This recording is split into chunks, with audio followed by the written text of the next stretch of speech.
नमस्कार प्यारे बच्चों, मेरा नाम है अभिषेक राज और मैं आपका अपना एआर सर एक बार फिर से आप लोगों का स्वागत है अपने इस फिजिक्स के चैनल में डेल्व इनटू फिजिक्स।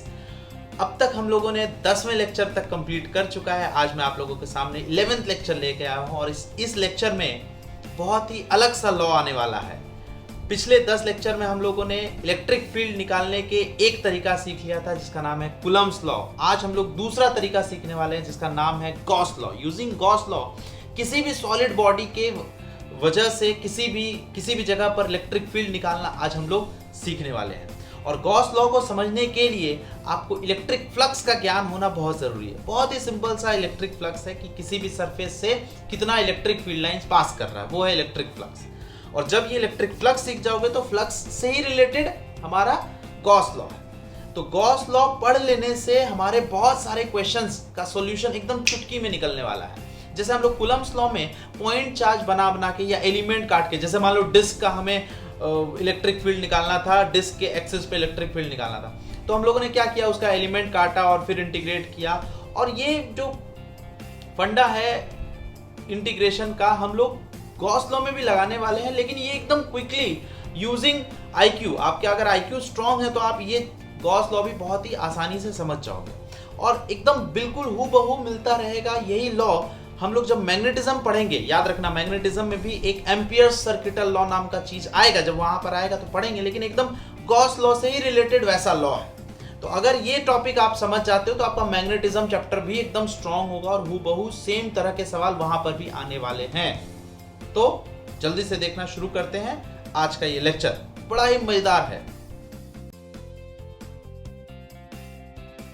तो शुरू करते हैं आज का इस टॉपिक गॉस लॉ। बहुत ही इंटरेस्टिंग सा लॉ है, लेकिन इस लॉ को समझने के लिए आपको कुछ बेसिक चीज़ें समझनी पड़ेगी।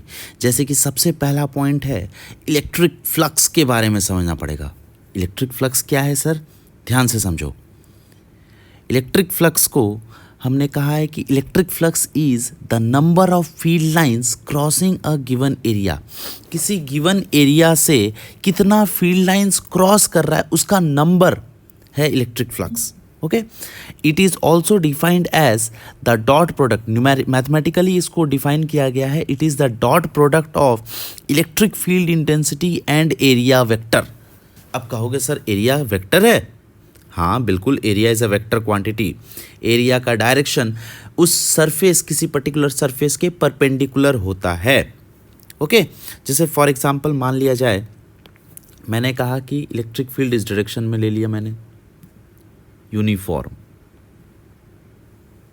हॉरिजॉन्टल है, ठीक है। और इस पे एक सरफेस को हम डिफाइन कर देते हैं। लेट अस कंसिडर कि ये हमारे पास एक सरफेस है, ठीक है, जो इससे परपेंडिकुलर रखा हुआ है।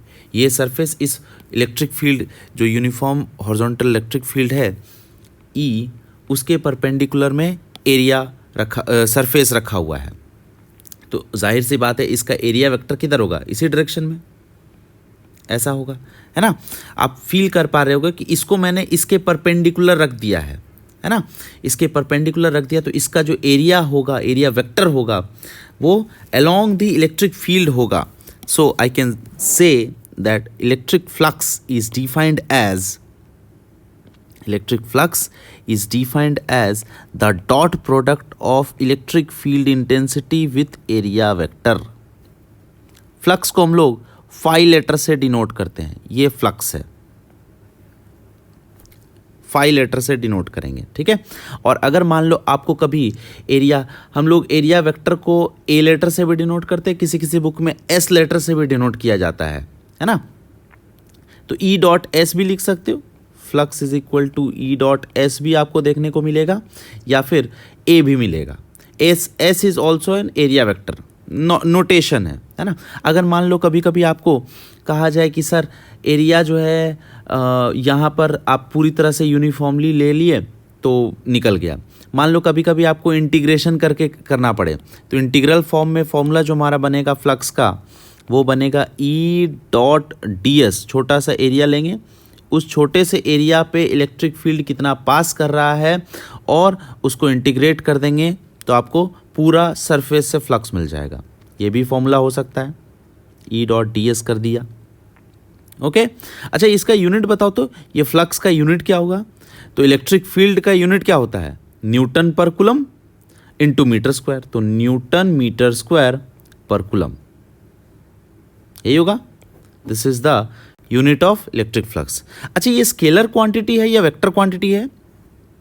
सर ये डॉट प्रोडक्ट किया गया है, डॉट प्रोडक्ट एक स्केलर क्वांटिटी होता है ना, तो ये चीज़ एक स्केलर क्वांटिटी है, दिस इज स्केलर, लिख लो। ओके अच्छा, अब कुछ बातें मैं एरिया वेक्टर के बारे में करना चाहता हूँ। जैसे कि आप जानते हैं कि डायरेक्शन ऑफ एरिया वेक्टर क्या लेंगे हम लोग? Always perpendicular to surface. आप कोई सा भी सरफेस ले लीजिए, हमेशा area vector is always perpendicular to the surface. अब सरफेस जो है वो दो तरीके का होगा, या तो क्लोज सरफेस होगा या तो ओपन सरफेस होगा। जैसा कि ओपन सरफेस में हमें क्या करना है? Consider perpendicular direction as area vector towards electric field. Electric field के डायरेक्शन वाला हमारे पास दो होंगे। सपोज करो, जैसे मान लो पिछला वाला क्वेश्चन में हम लोग ये वाले फिगर में जाते हैं, तो ये वाले फिगर में यहाँ पर देखो, ये एक सरफेस मैंने लिख लिया, दिस इज अ, मान लो शीट है या प्लेट है ना, तो इसका जो एरिया वेक्टर होगा आप दो डायरेक्शन में ले सकते हो, या तो इधर लोगे या तो इधर लोगे, है ना। So consider the area vector towards the electric field, ये मैं कहना चाह रहा हूँ। For open surface consider perpendicular direction as area vector towards electric field. और अगर क्लोज सरफेस है तो फिर outward normal will be considered as the area vector direction. मतलब सपोज करो, जैसे मैंने बोल दिया कि ये वाला हमारे पास क्यूब है ना, तो ये क्यूब में आउटवर्ड नॉर्मल जो होगा वो हमारा इलेक्ट्रिक फील्ड का डायरेक्शन होगा। सपोज मान लो जैसे राइट साइड वाला सरफेस ले लिए, तो आउटवर्ड नॉर्मल इधर होने वाला है, so this is our area vector. यहाँ पर टॉप सरफेस पे एरिया वेक्टर तो ऐसा होने वाला है, इधर में ये होगा आउटवर्ड नॉर्मल, तो एरिया वेक्टर इधर होगा। यहाँ पर बॉटम में एरिया वेक्टर इधर होगा। बोलो समझ में आ रहा है ना। इस तरह से फिर आप फ्रंट वाला सरफेस बाहर की तरफ एरिया वेक्टर होगा, और अंदर बीच पीछे वाला जो सरफेस है उसमें पीछे वाले डायरेक्शन में एरिया वेक्टर होगा। तो हम लोग एरिया वेक्टर को परपेंडिकुलर टू द सरफेस लेंगे और आउटवर्ड नॉर्मल वाला जो डायरेक्शन होगा वो कंसिडर कर लेंगे। क्या इतनी बात क्लियर है? चलिए आगे बढ़ते हैं। यहाँ पर मैंने एक डिस्क ले लिया है जो कि हॉरिजॉन्टली प्लेस्ड है, ठीक है, रेडियस आर का, और इस डिस्क से एक यूनिफॉर्म इलेक्ट्रिक फील्ड को मैं अंदर से बाहर की तरफ निकाल रहा हूँ। ई नॉट इलेक्ट्रिक फील्ड है, और ये इसके रेडियस से हॉरिजॉन्टल से ये इलेक्ट्रिक फील्ड 37 डिग्री बनाता है। तो आपको बताना है find out the flux passing through the disc. Formula लगाओ, जल्दी से आंसर बताओ कितना होने वाला है। सोच लिया? चलो मैं आपके लिए ऑप्शन लिख देता हूँ। Option A 0, option B E naught into pi are square, option C 3/5 E naught pi are square, या फिर option D 4/5 E naught pi are square. सोच के बताओ, चूज कर लिया ऑप्शन। चलो देखते हैं कौन सा सही जवाब है। सबसे पहली बात, हमें फ्लक्स का फॉर्मूला चाहिए, तो flux is equal to electric field dot area. यहाँ पर तो एरिया का कोई कंपोनेंट नहीं करेंगे, एरिया वेक्टर पूरा ले लेंगे। अब बताओ एरिया वेक्टर है कौन सा डायरेक्शन में? अगर सरफेस हॉरिजॉन्टल है, ये जो डिस्क है ये हॉरिजॉन्टल है, तो एरिया वेक्टर किधर होगा? सोचो, area vector must be perpendicular to the surface, तो यही ना एरिया वेक्टर है, this is the area vector. तो बस एरिया वेक्टर परपेंडिकुलर होना चाहिए, this is our area vector. Now we need to calculate flux, तो E A cos theta, where theta is the angle between किसमें? Electric field and area vector. Simple, electric field and area vector. तो बस लिख दो कितना area है sir electric field और area vector के बीच में। ये वाला एंगल जो होने वाला है ये है इलेक्ट्रिक फील्ड, ये है एरिया, इसके बीच का जो एंगल है वो है 53 डिग्री। तो आपको यहाँ पर E naught into pi are square तो लगाओगे प्लस कॉस 53 लोगे, तो आंसर होना चाहिए 3/5 pi are square into E naught. बोलो समझ में आया? C option is the correct answer. ठीक है, चलिए अगला सवाल की ओर बढ़ते हैं। बिल्कुल इसी तरीके का अगला सवाल है। इस बार मैंने सवाल को थोड़ा चेंज कर दिया, वैसा ही रिंग ले लिया है, लेकिन इस बार रिंग से हम लोग इलेक्ट्रिक फील्ड को इस तरह से पास करवा रहे हैं। ठीक है, ध्यान से देखो। तो आपसे पूछा जा रहा है कि फ्लक्स कितना होगा। यहाँ पर जो इलेक्ट्रिक फील्ड है वो अलोंग द सरफेस पास कर रहा है, जैसा कि आपको फिगर से लग रहा होगा, है ना। तो इससे फ्लक्स कितना होना चाहिए? So flux will be equal to, फिर से हम फॉर्मूला वही लिख देंगे, that is phi is equal to E dot A, यानी कि ई ए कॉस थीटा। अब थीटा जो होगा वो कितना होगा? इलेक्ट्रिक फील्ड, ध्यान से देखो इस फिगर में, electric field is passing through the plane of the figure, okay, plane of the surface. और एरिया वेक्टर किधर होगा? परपेंडिकुलर टू द सरफेस, तो ये इससे ऊपर जेड एक्सिस के तरफ, आउटवर्ड टू द प्लेन, मेरे तरफ होगा, है ना। तो एरिया वेक्टर इससे ऊपर चले जाओ, जैसे इससे ऊपर आया तो angle between electric field and area vector will be 90, है ना। तो यहाँ पर cos 90 रख देंगे तो फ्लक्स कितना हो जाएगा? 0 होगा। यहाँ पर थीटा का वैल्यू 90 डिग्री आप रख दो। बात समझ में आई? चलिए, बहुत अच्छी बात है। यहाँ पर मैंने 4 क्लोज्ड फिगर्स, एक ओपन है, बाकी 3 क्लोज्ड फिगर्स है ना। ध्यान से देखो। तो मैं कहना चाह रहा हूँ कि शेडेड रीजन से जितना फ्लक्स पास करेगा, पहले वाले फिगर से, ये वाले पहले वाले फिगर से, ये 1, ये 2, ये 3, ये 4, तो flux passing through first figure कितना होगा? That is pi into R square into electric field होगा ना। उतना ही फ्लक्स दूसरे वाले से भी पास करना चाहिए, क्योंकि इससे जितना पास करेगा, अब सरफेस ये कुछ भी कैसा भी हो, इस सरफेस से जितना इन करेगा उतना ही तो आउट होना चाहिए, है ना। तो ये सरफेस से इन कर रहा है, अब इधर आउट होने वाला सरफेस तो ऐसा है, तो इससे भी उतना ही फ्लक्स होगा, इससे भी उतना ही फ्लक्स होगा, इससे भी रैंडमली कैसा भी हो उतना ही होगा। तो मैं शेडेड रीजन की बात कर रहा हूँ, ये वाले सरफेस की बात नहीं कर रहा। तो flux passing through all the shaded region, either 1, 2, 3 और 4 will be equal to E electric field into pi are square. क्या बात समझ में आ रही है? ठीक है, चलिए, बहुत अच्छी बात है। अगला सवाल आपको करना है। अब मैंने क्या किया, यहाँ पर एक कोन ले लिया, ठीक है, उस चारों फिगर में से एक कोन उठा लिया जो कि एक क्लोज सरफेस है, और उसको हमने यूनिफॉर्म इलेक्ट्रिक फील्ड में ई में रख दिया, ओके। अच्छा, तो हमारा सवाल ये है कि इस कोन से, टोटल सरफेस से कितना फ्लक्स पास करेगा? फ्लक्स पासिंग थ्रू कोन कितना होगा? This is the question. सोच के बताओ। सोच लिए? चलो ध्यान से देखना। अभी बात यह है कि यहाँ पर 2 तरह के सरफेस है, एक हो गया कर्व्ड सरफेस और दूसरा हो गया ये flat surface. This is the flat surface number 1 कह सकते हो, ये 1 हो गया, और दूसरा कर्व्ड सरफेस 2 हो गया, ओके। अच्छा, 1 वाले सरफेस का एरिया वेक्टर किधर होगा? 1 वाले सरफेस का area vector perpendicular to the surface and outward normal की तरफ, तो ये होना चाहिए एरिया वेक्टर। और 2 वाले सरफेस का net area vector along the electric field होगा। सोचो, net area vector, projected area अगर हम लेंगे तो हम पिछले वाले सवाल की तरह ही सोच रहे हैं, यानी कि अगर आप नेट एरिया वेक्टर आप 2 का नहीं भी लोगे, मान लो आप ये 2 कंसिडर नहीं भी किए, तो सिर्फ 1 का कंसिडर किए, तो फ्लक्स लिखना चाहोगे फर्स्ट वाले में तो कितना होना चाहिए? That is E into pi are square, negative sign के साथ। सोचो, 1 वाले सरफेस से फ्लक्स, इस वाले सरफेस एरिया वेक्टर इस तरफ है और इलेक्ट्रिक फील्ड इस तरफ है, तो उन दोनों के बीच में ई डॉट ए, जब आप 180 डिग्री का एंगल लोगे तो एक नेगेटिव साइन आ जाएगा। और 2 के वजह से फ्लक्स कितना होना चाहिए? बोलो। That is again E into pi are square. ये हम लोग पिछला वाला कंसेप्ट से देखे थे। मतलब क्या है कि सर टोटल फ्लक्स कितना हो गया? φ1 plus φ2 will be equal to 0। ठीक, इसका मतलब एक इंपॉर्टेंट स्टेटमेंट हम यहां लिख सकते हैं, therefore flux through closed surface placed in uniform electric field.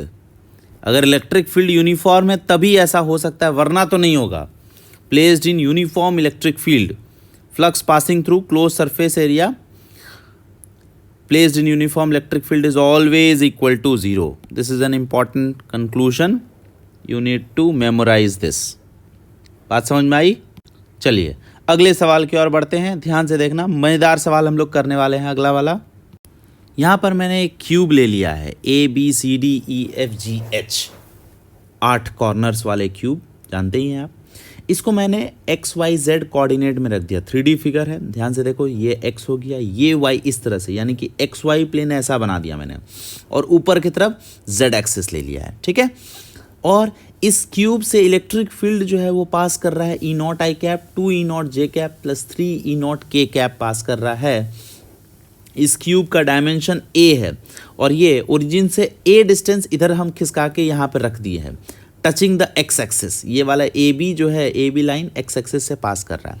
So find out the flux through each faces of the cube. सारे के सारे 6 फेस से आपको बताना है कि कितना फ्लक्स पास कर रहा है, और total flux through the cube कितना हो रहा है वो भी बताना है आपको, ठीक है। अगर आप कॉन्फिडेंट हैं तो आप जल्दी से अटेम्प्ट करो, अगर नहीं है तो आप देखना शुरू करो। स्क्रीन को पॉज कर लो और बनाओ, 2 मिनट का टाइम ले लो, ठीक है। चलिए बाकी सब लोग इधर ध्यान देते रहें, है ना, एक एक करके करते हैं हम लोग। तो सबसे मोस्ट इम्पॉर्टेंट क्या है फ्लक्स निकालने का विधि, formula. Flux is simple, flux is nothing but E dot A, flux is E dot A. Area vector का ज्ञान, इलेक्ट्रिक फील्ड तो हमें दे दिया गया है ना, तो बस अपने को क्या चाहिए, एरिया वेक्टर चाहिए। तो सबसे पहला एक काम कर लो, सब जगह एरिया वेक्टर किधर होगा सर, आउटवर्ड नॉर्मल के तरफ होना चाहिए। तो अगर मैं आपसे बोलूं कि बॉटम वाले सरफेस का एरिया वेक्टर होगा डाउनवर्ड, राइट वाले सरफेस का एरिया वेक्टर होगा राइट साइड, लेफ्ट वाले सरफेस का लेफ्टवर्ड एरिया वेक्टर, टॉप वाले सरफेस का ऊपर होना चाहिए ना। और इलेक्ट्रिक फील्ड आपको दिया हुआ है, तो एक एक फेस का हम लोग निकालना स्टार्ट करते हैं। सबसे पहला बॉटम वाला फेस पकड़ लो, ABCD। उसका इलेक्ट्रिक फील्ड का डायरेक्शन किधर है, उसका इलेक्ट्रिक फील्ड का डायरेक्शन देखो ध्यान से। अपने को कौन सा चाहिए, जो इधर इस डायरेक्शन में जाए, यानी कि -Z एक्सिस वाला चाहिए, है ना।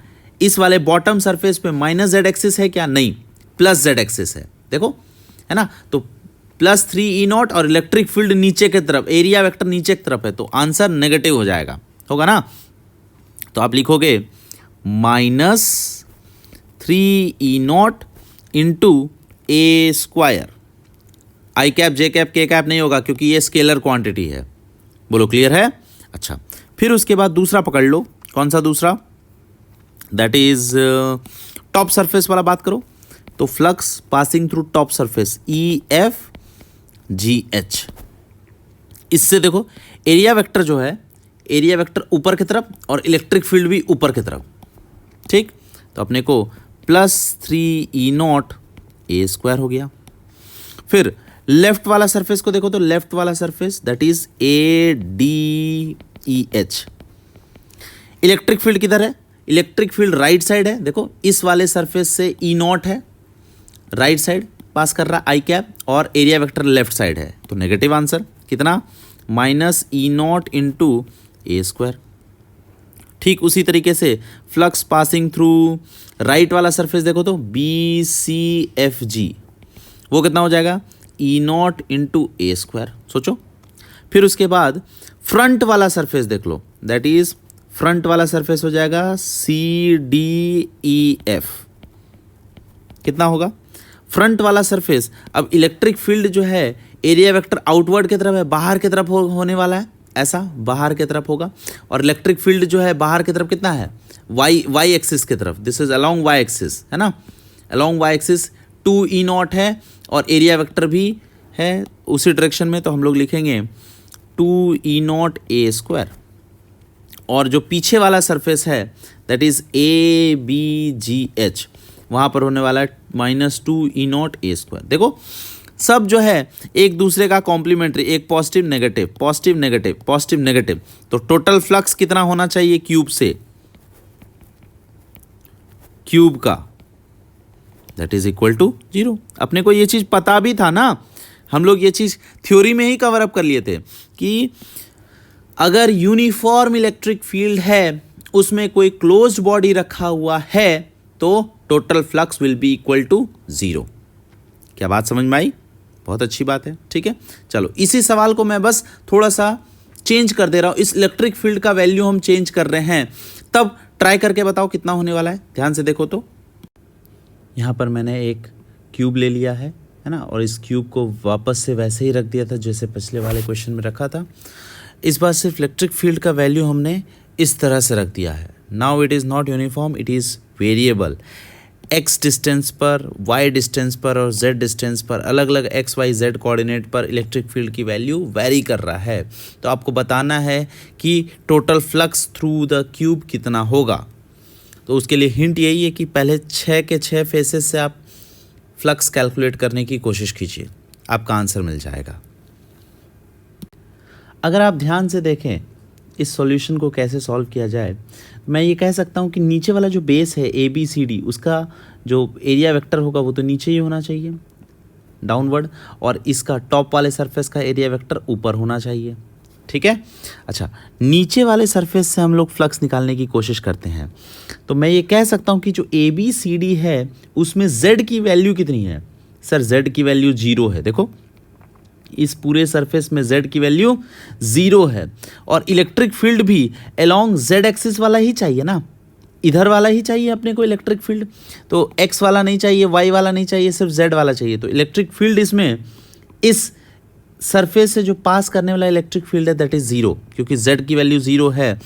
तो फ्लक्स जो ABCD आप लेने वाले हो वो 0 हो जाएगा। क्यों?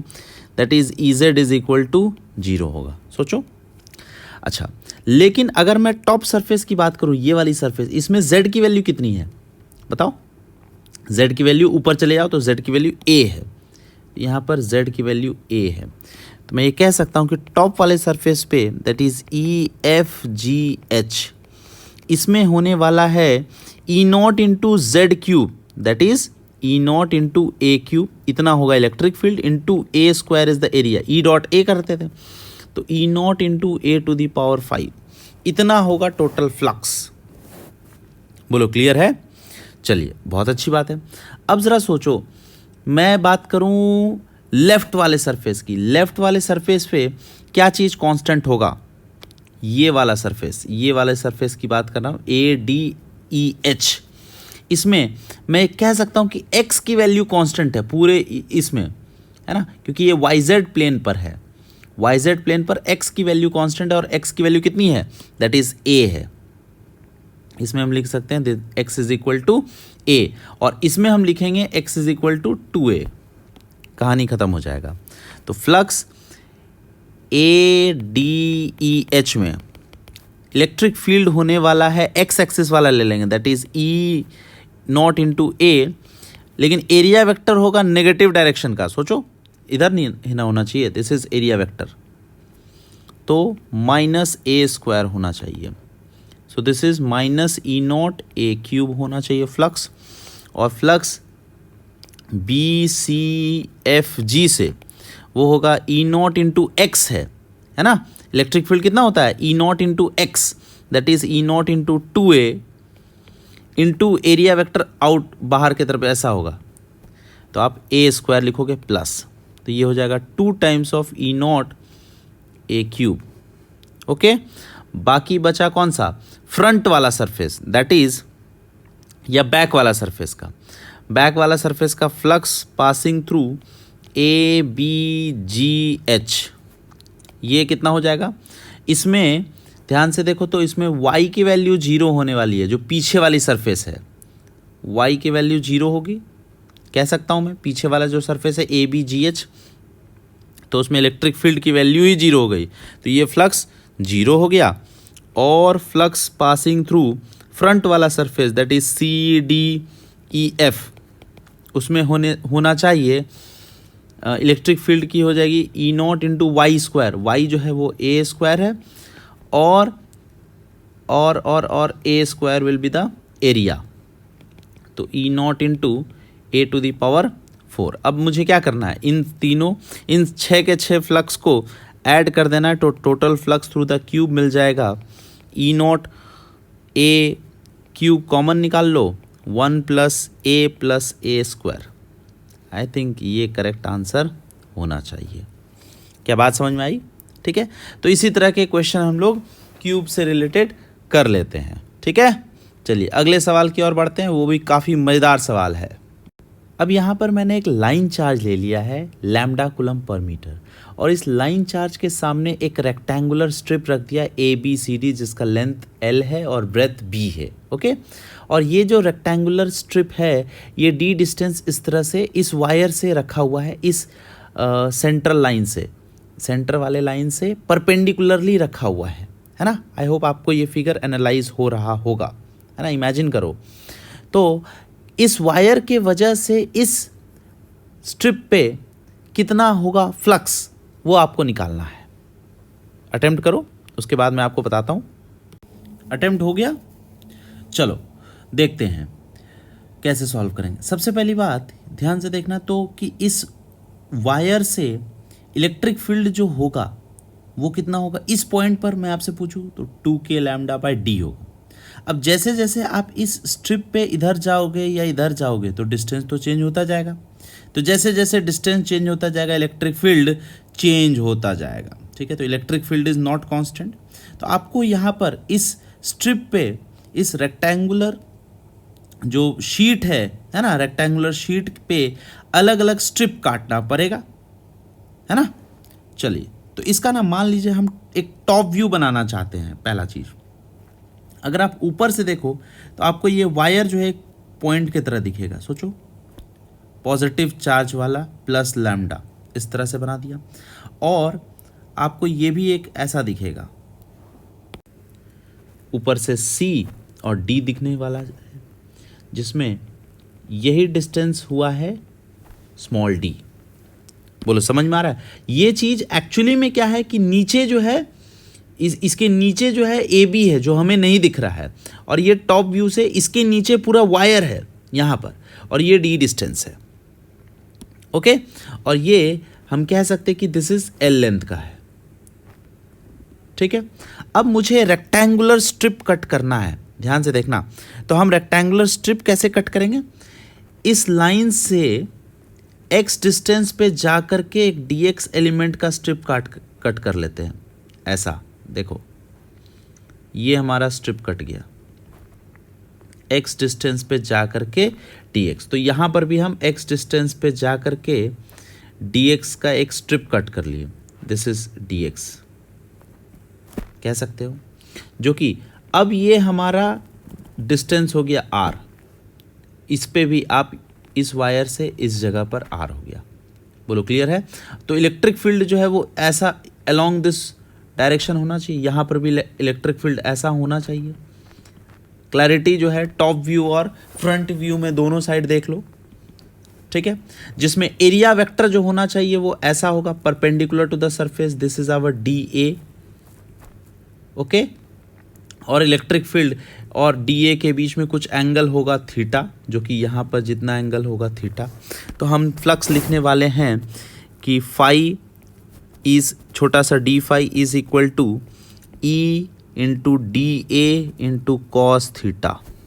ठीक है, इलेक्ट्रिक फील्ड होगा 2k लैम्डा बाय r जो होगा वो होगा root over of r square plus not r square, x square plus d square into छोटा सा DA। एरिया कितना होगा? इस स्ट्रिप का एरिया बता सकते हो? ये विड्थ हो गया है, ध्यान से देखना, यहाँ पर ये जो विड्थ है वो dx का विड्थ है और लेंथ कितना है? b है, तो हम कह सकते हैं b इंटू dx हो गया इंटू कॉस थीटा। अगेन इस ट्रायंगल से कॉस थीटा आप अगर लिखो तो ये होगा d by r is again root x square plus T square. बस, तो इसको थोड़ा और सजा के हम लिख दिए 2k लैम्डा डी और बी भी, तो 2k lambda B D into D X by X square plus D square का इंटीग्रेशन कहाँ से कहाँ तक, जल्दी सोच के बताओ।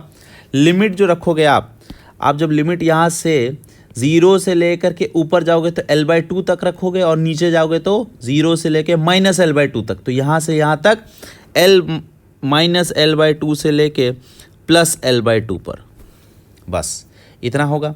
अब ये जो है ये किसका इंटीग्रेशन है, ठीक है। अभी आपको नहीं पता है, लेकिन आप जब मैथमेटिक्स में इंटीग्रेशन सीख जाओगे तो ये बहुत ही अच्छे से सिखाया जाता है मैथमेटिक्स में। ये पैटर्न देखते ही आपको पता चल जाएगा, अच्छा ये tan इनवर्स का इंटीग्रेशन है। तो इसका मतलब आपको यहाँ पर अभी क्या सब्स्टिट्यूशन करना है, x के जगह पर d tan थीटा रख दो, x के जगह पर d tan थीटा रख दो, आपका काम हो जाएगा। मैं आपको डायरेक्टली आंसर लिख के बता दे रहा हूँ। इसका फॉर्मूला है that is 2k lambda B D into, वो तो रहेगा ही रहेगा, ठीक है, उसको अभी नहीं लिख रहा हूँ, tan inverse x by D into 1/d, ठीक है। ये इसका इंटीग्रेशन होता है कहाँ से कहाँ तक, -L/2 से लेके +L/2 का। मैं सिर्फ इंटीग्रेशन का फॉर्मूला लिखा हूँ, ये आपको याद होना चाहिए, ठीक है। ये मैथमेटिक्स में याद करवा दिया जाएगा, आपको टेंशन लेने की ज़रूरत नहीं है, ठीक है। अच्छा, तो फिर उसके बाद यहाँ पर सॉल्व करके लिखा 2k lambda B D into, जब वैल्यू आप पुटअप करोगे तो यहाँ पर आएगा that is 2/d into tan inverse L/2d, तो d और d काट दिया और k का वैल्यू भी 1/4πε0 रख देंगे, 4πε0 रख दिया, तो 4 यहाँ से कट जाएगा। तो कुल मिला के फ्लक्स का जो वैल्यू आना चाहिए इंटीग्रेशन के बाद that is lambda B by πε0 tan inverse L/2d। I think ये करेक्ट आंसर होना चाहिए भाई। क्या बात समझ में आई, ठीक है। बाकी तो सॉल्विंग वाला पार्ट जो है वो इतना टफ नहीं है, ठीक है, लेकिन इसमें बस फिजिक्स जो है बस यहाँ से यहाँ तक वैल्यू पुटअप करने में है। बाकी तो ये इंटीग्रेशन है, ये इतना दूर तो मैथमेटिक्स लग रहा है, फिजिक्स इतना दूर में ही कवर अप हो चुका है। क्या बात समझ में आई, ठीक है। चलिए अगले सवाल की ओर बढ़ते हैं। यहाँ पर मैंने एक इनफाइनाइट लाइन चार्ज ले लिया जो इस एंड से इस एंड तक इनफाइनाइट लाइन चार्ज है, पॉजिटिव प्लस लैम्डा कूलम पर मीटर। आपसे पूछा जा रहा है कि इस लाइन चार्ज के वजह से यहाँ पर जो डिस्क है जो इसके सेंटर से पास हो रहा है, इस डिस्क से कितना फ्लक्स पास करेगा, जल्दी से सोच के बताओ।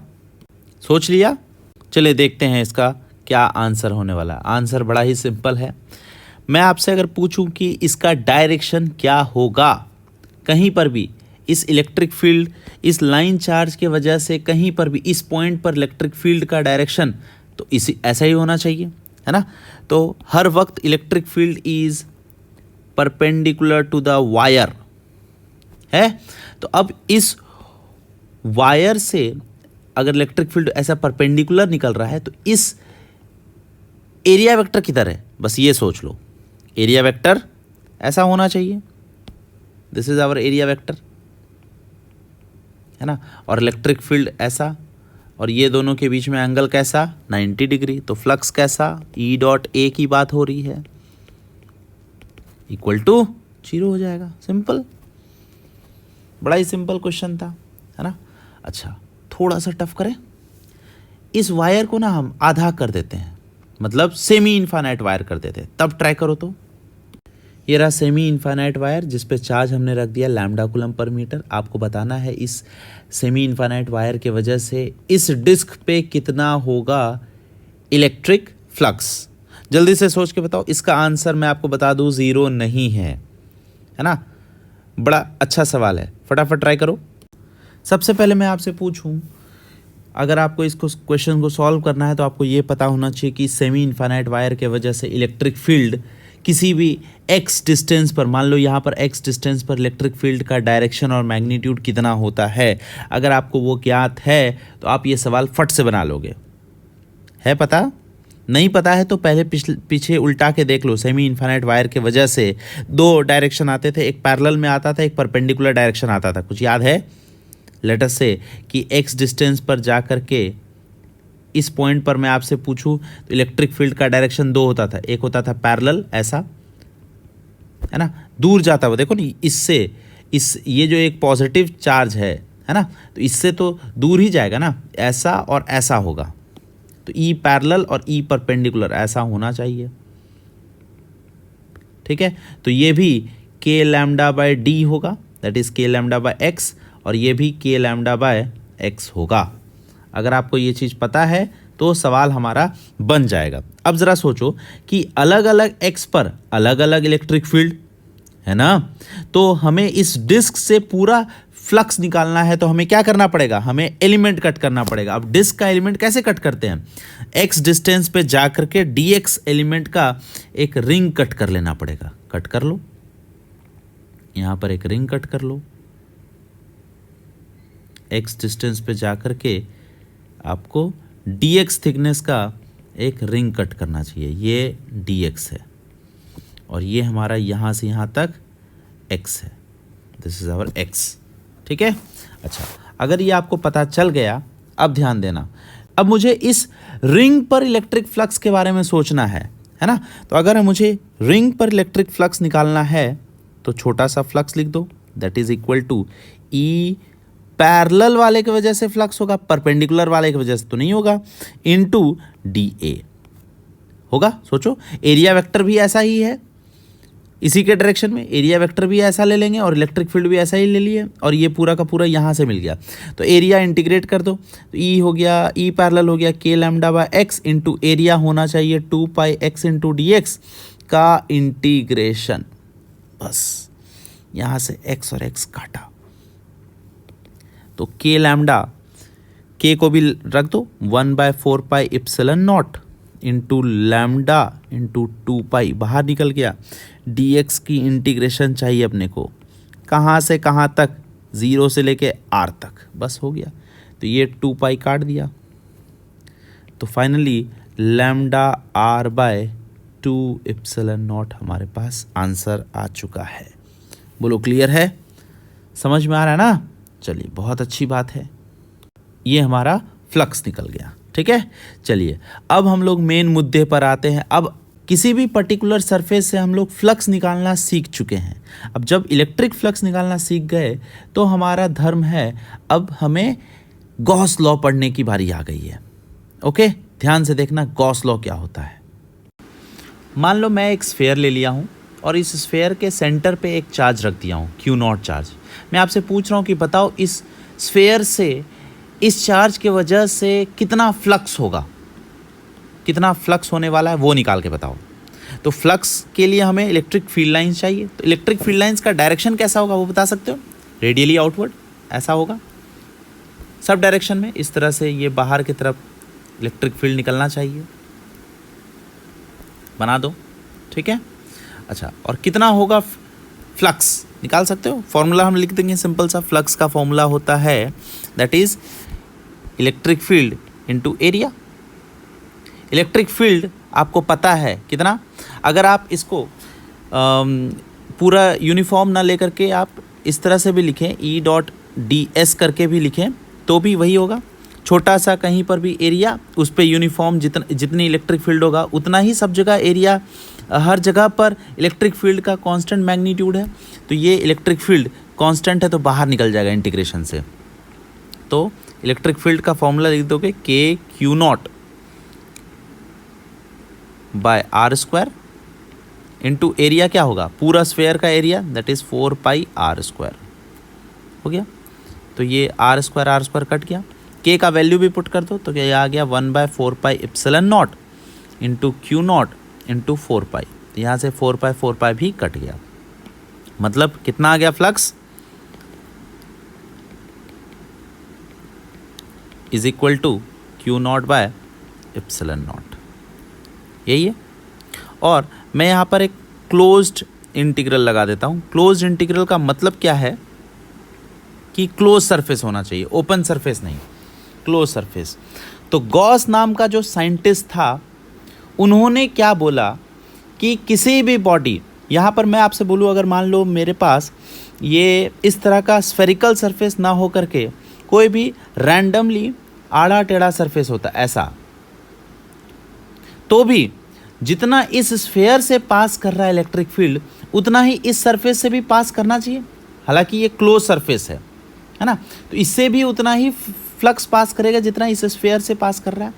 तो जो गॉस नाम का साइंटिस्ट था, उन्होंने क्या बोला कि flux passing through a close surface is always equal to Q by epsilon naught, मतलब उसके अंदर कितना चार्ज है वो है Q by epsilon naught. Okay, अगर मान लो मेरे पास स्फेयर यहाँ पर होता और मैं चार्ज को बाहर रख देता क्यू नॉट, तब बताओ कितना फ्लक्स हो जाएगा इससे। तब आप फील्ड ड्रॉ करने की कोशिश करोगे तो फील्ड इस तरह से रेडियली आउटवर्ड होता है, बाहर की तरफ निकलना चाहिए।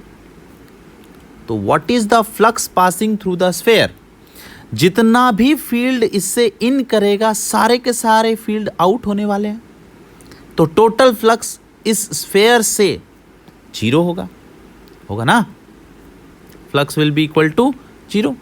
तो ये चीज हम ये भी सीखें कि flux is equal to Q in by epsilon naught. अंदर में चार्ज कितना है, अंदर में कुछ भी चार्ज नहीं है, तो फ्लक्स भी जीरो होगा।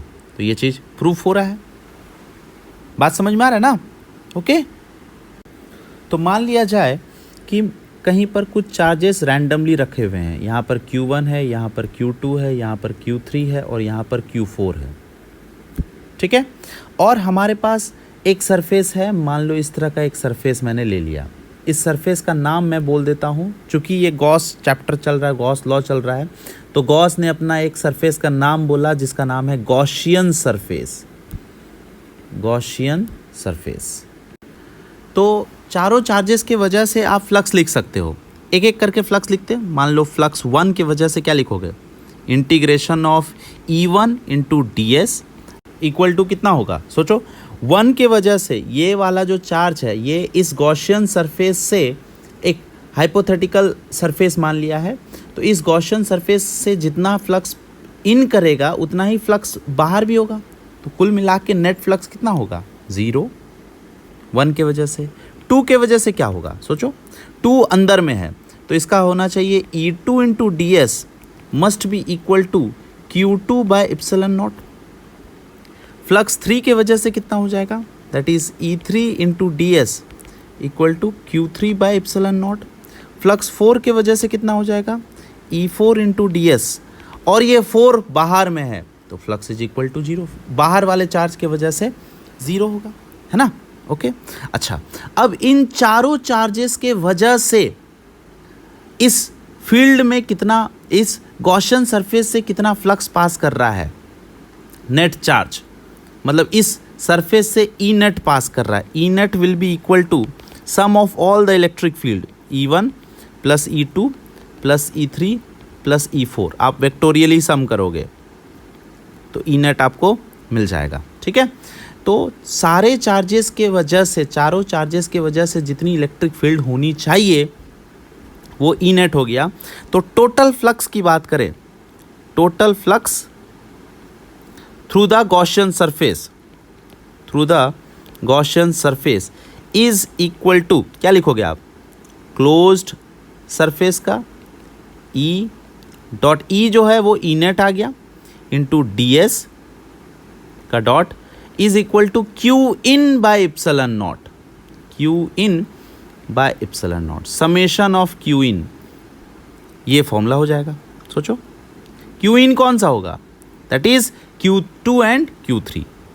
आप इसको जब सम करोगे, इसका सब सम कर दिया तो यहाँ पर Q2 by epsilon not, Q3 by epsilon not इधर होना चाहिए, तो ये हमारा फ्लक्स निकल गया इस सरफेस से। तो ये आपको फॉर्मूला बस मेमोराइज कर लेना है, सिंपल सा ये लॉ है कि flux passing through any Gaussian surface is equal to the dot product of E dot ds which is equal to Q in by epsilon naught. This is our Gauss law. Okay, अब इस formula से related कुछ important points है वो आप ध्यान से देखो.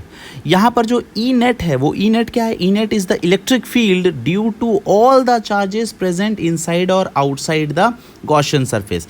यहाँ पर जो गॉसियन सरफेस हमने लिया है, इस गॉसियन सरफेस में जो इलेक्ट्रिक फील्ड है ई नेट, वो अंदर वाले चार्जेस या बाहर वाले चार्जेस दोनों के वजह से होंगे. ध्यान बस ये देना है, ठीक है. अच्छा, दूसरा है कि electric flux through the close surface will be only due two charges inside the surface. सिर्फ अंदर वाले चार्जेस के वजह से हो सकता है, बाहर वाले चार्जेस के वजह से तो नहीं होगा, है ना. तीसरा वाला है कि electric flux due two charges outside the Gaussian surface will be zero.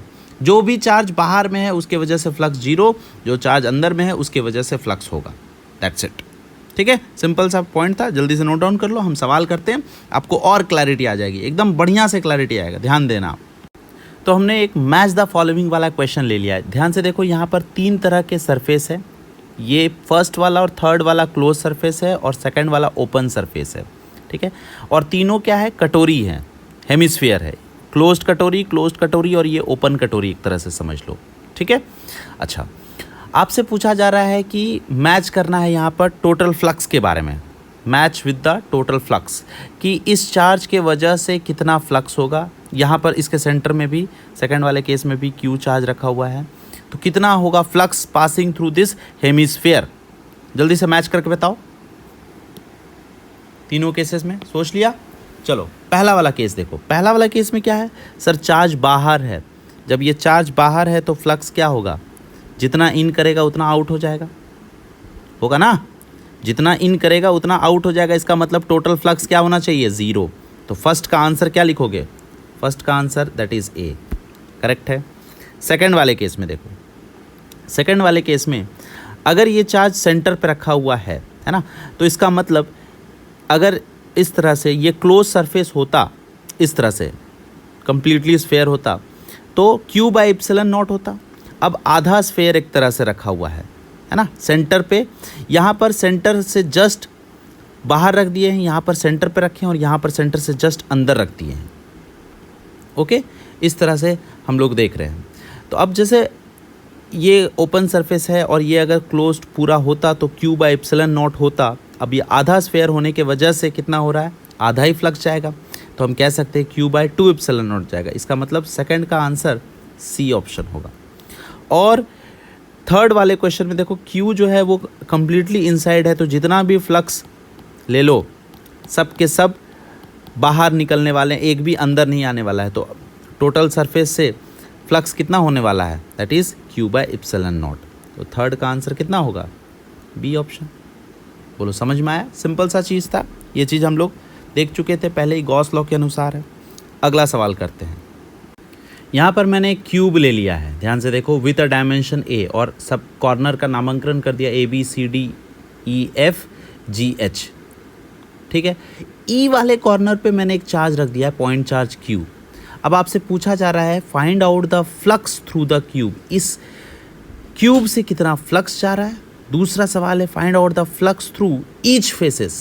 सारे के सारे 6 फेसेस से आपको फ्लक्स का वैल्यू बताना है. बहुत ही इंपॉर्टेंट क्वेश्चन है, एनसीईआरटी लेवल का ये सवाल है, बोर्ड में पूछा जाता है इस तरह का सवाल. जल्दी से अटेम्प्ट करके बताओ, उसके बाद मैं आपको इसका सॉल्यूशन बताता हूँ. अटेम्प्ट हो गया? चलिए सोचते हैं. तो सबसे पहला काम आपको ये करना है कि अगर आपको इस चार्ज के वजह से इस पूरे क्यूब में फ्लक्स चाहिए, तो ऐसे तो नहीं निकल सकता है. कैसे निकलेगा? हमने गॉस लॉ में ये पढ़ा कि flux passing through closed surface. यहाँ पर जो चार्ज है, ये इस चार्ज ऐसा जगह पर रखा हुआ है ताकि इसके ना ही पूरी तरह से अंदर है ना ही पूरी तरह से बाहर है ना. अगर ये चार्ज बाहर रहता तो बोलते फ्लक्स जीरो है, और अगर ये चार्ज अंदर रहता तो हम बोल देते flux Q by epsilon naught है. तो ना ही ये पूरी तरह से अंदर है ना ही, तो इस चार्ज का इस क्यूब के साथ कुछ शेयरिंग है. तो एक काम हम करते हैं, इस चार्ज को ना हम पहले ढक देते हैं, चारों तरफ से सराउंड करते हैं. तो हम क्या करेंगे, इस चार्ज को अगर सराउंड करना है तो हम एक ऐसा क्यूब बनाएंगे, ऐसे ऐसे कितने क्यूब्स आप ले लोगे जाकि ये सराउंड करके ढक जाए, कंप्लीटली सराउंड हो जाए। तो वैसे वैसे अगर आप 8 क्यूब ले लो, ध्यान से देखना, तो मैं यहाँ पर एक डबल साइज़ का क्यूब लेकर के आ जाऊँगा, 2A साइज़ का क्यूब, ठीक है। और 2A साइज़ का क्यूब इसलिए लाया ताकि ये वाला जो पहले वाला जो क्यूब है उसको मैं इसके ऊपर रख सकूं। सोचो इस तरह से रख सकते हैं ना। तो बेसिकली मैं कहना ये चाह रहा हूँ कि ये जो पहले से क्यूब हमें दिया हुआ था, ऐसे ऐसे मैंने 8 क्यूब ले लिए और इसको मैंने इस तरह से रख दिया ताकि ये चार्ज जो है वो सेंटर पे आ गया और 8 क्यूब इसको सराउंड कर दिया और 2A लेंथ का हमारे पास ये मिल गया, ठीक है।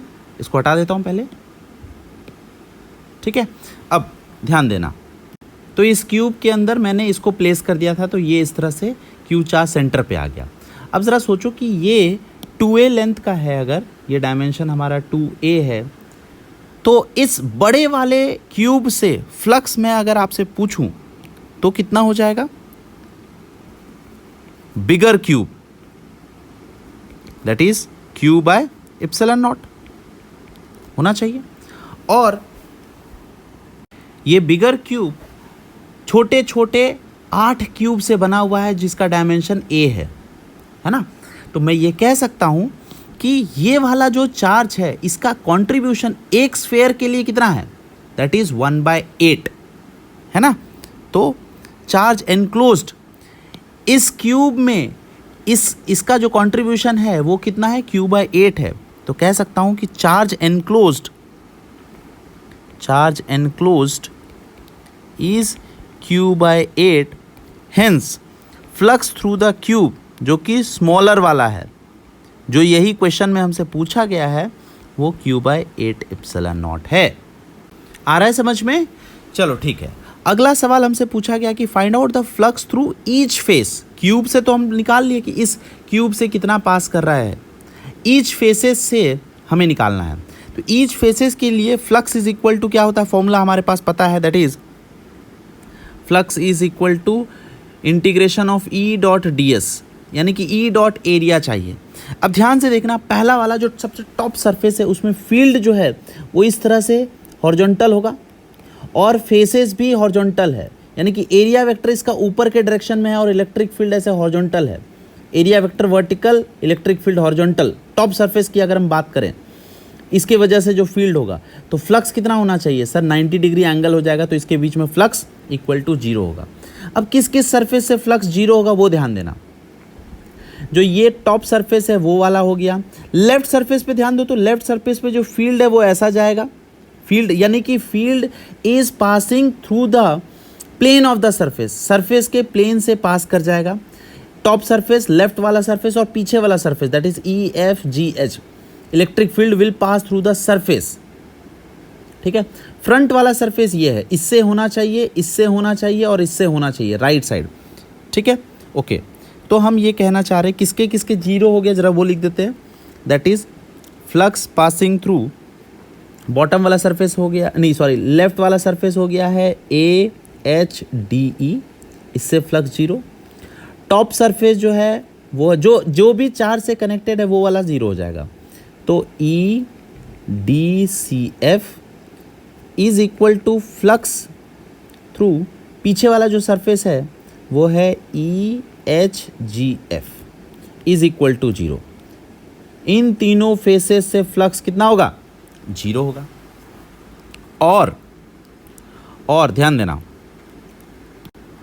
और ये वाला चार्ज से ये 3 फेसेस, कौन कौन सा? राइट साइड वाला, बॉटम वाला और फ्रंट वाला, है ना। ये तीनों चार्जेस से इक्वी डिस्टेंस फेसेस है, तो तीनों में फ्लक्स जो है वो इक्वल बरसात होगी फ्लक्स की, ठीक है।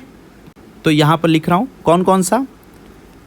सबसे बॉटम वाला face that is ABGH, right side वाला फेस FCBG और फ्रंट वाला फेस दैट इज ABCD। इन तीनों से फ्लक्स इक्वल होगा और कितना होने वाला है? दैट इज क्यूब से जो फ्लक्स पास कर रहा है डिवाइडेड बाय 3 कर दोगे, क्योंकि 6 अगर इक्वल होता था तो 6 से करते, लेकिन ये तीनों का तो 0 हो गया, तो बाकी बचा 3। तो क्यूब से जो हो रहा है उसका डिवाइड बाय 3, तो ईच से पास करेगा, that is Q by 24 epsilon naught. I think ये करेक्ट आंसर होना चाहिए, है ना।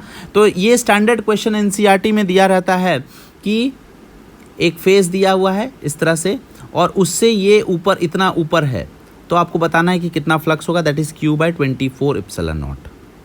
चलो ये स्टैंडर्ड सा क्वेश्चन है, जल्दी से करके बताओ कि यहाँ पर मैंने एक बेस में सरफेस ले लिया है और इस स्क्वायर सरफेस है, स्क्वायर सरफेस से एक कॉर्नर से ऊपर उठ जाओ, ऊपर 3D में फिगर बना दिया है, तो ऊपर में एक चार्ज रखा हुआ है, तो इस चार्ज की वजह से इससे कितना फ्लक्स पास कर रहा है। दूसरा सवाल यहाँ पर ये है कि एक स्क्वायर सरफेस से सेंटर से अगर हम ऊपर उठ गए हैं, ये XY प्लेन में है, ये दोनों सरफेस XY प्लेन में है और ये Z एक्सिस वाला प्लेन, ऊपर के प्लेन में a/2 डिस्टेंस पर एक चार्ज रखा हुआ है, तो इस सरफेस से कितना पास करेगा फ्लक्स।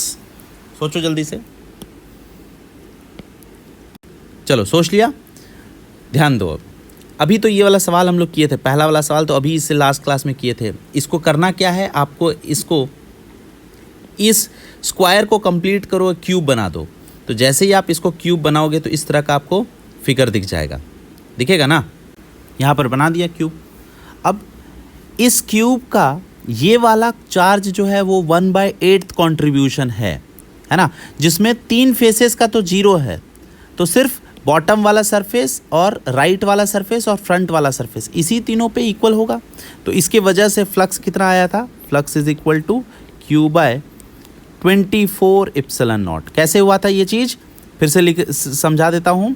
पहले तो हमने लिखा कि क्यूब से होना चाहिए था flux through the cube is equal to Q by 6 epsilon naught, और फेस जो बॉटम फेस है, बॉटम फेस, उसके वजह से फ्लक्स थ्रू द क्यूब का 1/3, जो पिछला वाला सवाल है उसी को मैं रिपीट कर रहा हूँ, that is sorry not here Q by 6, Q by 8 epsilon naught है, तो क्यू बाय 24 एप्सिलॉन नॉट होगा। ठीक है, अब दूसरा वाला सवाल पे ध्यान दो। तो इसको अगर बनाना है आपको, इस फेस से ABCD फेस है मान लो, है ना, तो आपको इसका फेस से बताना है तो कितना हो जाएगा। आप इस क्यूब को भी, इस फेस से भी आप क्यूब कवर अप कर दो, पूरी तरह से ऊपर कवर अप करोगे तो ऐसा दिखेगा। अब ध्यान से देखो तो ये चार्ज कहाँ चला गया, इस क्यूब के सेंटर में चला गया, तो सेंटर में चला गया और क्यूब से कितना फ्लक्स पास करेगा वो चीज़ अपने को पता है।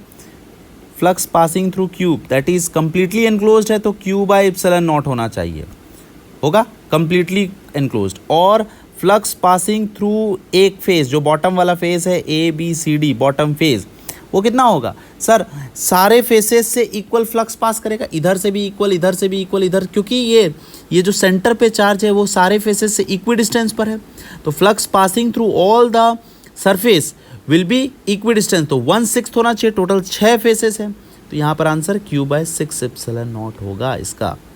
बोलो क्लियर है। अब मैंने वापस क्यूब ले लिया, क्यूब के ऊपर वाले टॉप सरफेस के सेंटर पे चार्ज रख दिया क्यूब। अब आपको बताना है, वही सेम सवाल है, flux through the cube and each faces, सारे के सारे 6 फेसेस से कितना फ्लक्स पास कर रहा है और टोटल फ्लक्स कितना है। जल्दी से सोच के यहाँ पर लिख डालो और उसके बाद मैं आपको सोल्यूशन बताता हूँ। चलिए सोच लिया, ओके। अब मैं आपसे बात करता हूँ कि क्या होना चाहिए आंसर।